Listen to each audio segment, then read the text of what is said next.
एक लड़की जिसके पति की मृत्यु हो चुकी थी और वो महिला अपने पिता, भाई और माँ के साथ रहती थी।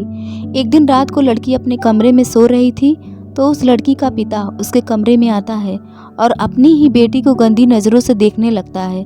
तो वो लड़की अपने पिता से बोलती है कि पापा, मैं आपकी बेटी हूँ, शायद आप गलती से मेरे कमरे में आ गए हैं। तभी उस लड़की की माँ वहाँ आ जाती है और अपने पति को अपने साथ अपने कमरे में ले जाती है। उस लड़की को लगा कि रात का टाइम था तो शायद पापा गलती से आ गए। अगले दिन उसका पिता दिन की रोशनी में फिर अपनी बेटी के कमरे में जाता है और अपनी ही बेटी को हवस की नज़रों से देखता है। आए दिन पिता अपनी ही बेटी के साथ गंदा काम करने की सोचता था। वो लड़की किसी तरह हर बार बच तो जा रही थी, लेकिन वो ये बात किसी को बता नहीं पा रही थी क्योंकि वो एक विधवा थी और उसका घर ही उसके रहने का ठिकाना था। इसलिए उस लड़की ने ये बात किसी को नहीं बताई। लेकिन उस लड़की का पिता जब एक दिन उस लड़की की भाभी को अपना हवस का शिकार बनाने की कोशिश करता है तो ये बात उस लड़की की माँ को बर्दाश्त नहीं होती है और उसने एक ऐसा कदम उठाया जिसकी चर्चा हर तरफ हो रही है। स्वागत है आपका यष्टि क्रिएशन में क्राइम से जुड़ी सीरीज क्राइम हद तक में। ये घटना दिल्ली के पांडव नगर की है। एक पिता अपने बेटे को बुलाता है और उसके साथ बैठकर दोनों शराब पीते हैं। पिता अपने बेटे से बोलता है कि बेटा, तुम्हारी माँ मुझे जान से मार देगी। बेटा अपने पिता की बात सुनकर बोलता है कि पिताजी, आप कैसी बात कर रहे हैं। पिता बोलता है कि मैं सच कह रहा हूँ, इसने मुझसे पहले अपने दोनों पति को ऐसे ही मार डाला है और जब कोई पूछता है तो बोलती है कि सब उसको छोड़कर कहीं चले गए हैं। उसका बेटा अपने पिता की बात सुनकर हैरान था। पिता बोलता है, अगर तुम मुझे जिंदा देखना चाहते हो तो तुमको एक काम करना पड़ेगा। बेटा बोलता है, बोलिए पिताजी।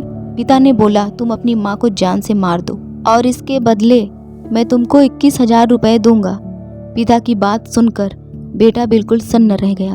अगले दिन सुबह जब उसका पिता पूरे होश में था तो उसने अपने बेटे के जेब में 5,000 रुपये को डालकर बोला कि बेटा, कल जो मैंने बात बोली थी वो तुमको याद है ना, बाकी का पैसा बाद में ले लेना। बेटे को समझ में नहीं आ रहा था कि वो क्या करे। पिता के घर से बाहर जाने के बाद उसने अपनी माँ को सारी बातें बताईं। उसकी माँ ने बोला, तुम्हारे पिता ने एक पत्नी को कहीं और रखा है और घर से चोरी करके वो सारा सामान वहाँ लेकर जाते हैं, लेकिन मुझे इस बात से कोई फर्क नहीं पड़ता। लेकिन तुम्हारे पिता ने दूसरी हरकत की है, उसके लिए उसका मरना जरूरी है। लड़के ने पूछा, कैसी हरकत माँ? माँ ने बताया कि तुम्हारा पिता तुम्हारी बहन और तुम्हारी पत्नी को हवस का शिकार बनाने की कई बार कोशिश कर चुका है। अपनी माँ की बात सुनकर बेटा अपनी माँ पर भड़क गया और उसने बोला, माँ, आप पिताजी के बारे में कैसी बातें कर रही हैं? माँ बोलती है, मेरी बात पर यकीन नहीं है तो अपनी बहन और अपनी पत्नी से जाकर पूछ ले और फिर तुमको मुझे मारना है तो जान से मार दे। बेटा जब अपनी पत्नी और बहन से पूछता है तो वो बात सच निकली। माँ और बेटे ने एक दिन प्लान बनाया। बेटे ने अपनी बहन और अपनी पत्नी को कहीं बाहर भेज दिया कुछ दिनों के लिए और एक दिन रात में जब बेटा अपने पिता के साथ शराब पी रहा था तो उसने अपने पिता के गिलास में 3-4 गोली नशे की मिला दी और पिता उसको पीते ही बेहोश हो गया। पिता के बेहोश होते ही उसने अपने पिता के सिर पर किसी भारी चीज़ से हमला किया और उसके पिता की मौत हो गई। घर के आंगन में लाश पड़ी रही, सारा खून नाली में बह गया। बेटे ने अपने पिता की बॉडी के 10 टुकड़े किए और एक एक टुकड़े को एक पॉलीथीन में रखकर उसको फ्रिज में रख देते हैं और माँ और बेटे ने रात को अलग अलग टुकड़े को लेकर दिल्ली के पांडव नगर इलाके की झाड़ियों में फेंक दिया। अगले दिन बॉडी के कुछ हिस्सों को अशोक नगर के नाले के पास फेंक देते हैं। कुछ दिन गुजर गए। जब आसपास के रहने वाले लोगों को कुछ सड़ने की दुर्गंध आने लगती है तो उन्होंने दिल्ली पुलिस को सूचित किया। पुलिस आती तो है लेकिन कुछ पता नहीं चल पाता कि ये डेड बॉडी किसकी है। इधर माँ और बेटे ने अपने घर और फ्रिज को अच्छे से धोया और मजदूरों को बुलाकर पूरे घर में पेंट करवाया ताकि किसी को पता न चल सके। 3-4 महीने गुजर गए, पुलिस के हाथों कुछ नहीं लगा। पुलिस ने इस केस को आखिरकार सीबीआई को सौंप दिया। सीबीआई ने भी काफ़ी कोशिश की लेकिन कुछ पता नहीं चल रहा था कि आखिरकार वो आदमी कौन था। सीबीआई ने दिल्ली के अगल बगल के हर स्टेट की पुलिस की मदद भी ली लेकिन कुछ हासिल नहीं हुआ। सीबीआई ने फिर एक टीम गठित की और पांडव नगर के हर घर में जाकर चेक किया कि घर का कोई आदमी मिसिंग या उसकी रिपोर्ट दर्ज हुई है कि नहीं।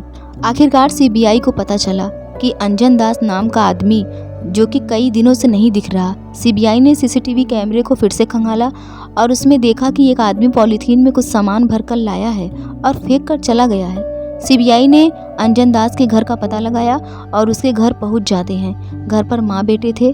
पुलिस ने पूछा कि अंजन दास कहाँ है, तो माँ बोलती है कि वो महीनों से गायब हैं। सीबीआई ने पूछा कि तुम लोगों ने एफआईआर दर्ज क्यों नहीं करवाई। पुलिस के सवालों से कहीं न कहीं वो लोग फंस जा रहे थे और पुलिस के सवालों के जवाब वो नहीं दे पाए और उन्होंने सच बताना शुरू किया। उन्होंने पुलिस को सारी बात बताई। माँ ने पुलिस को एक और ऐसी बात बताई जिससे पुलिस वाले सुनकर दंग रह गए। उस महिला की उम्र जब 13 साल की थी तो उसकी शादी बिहार में हुई थी।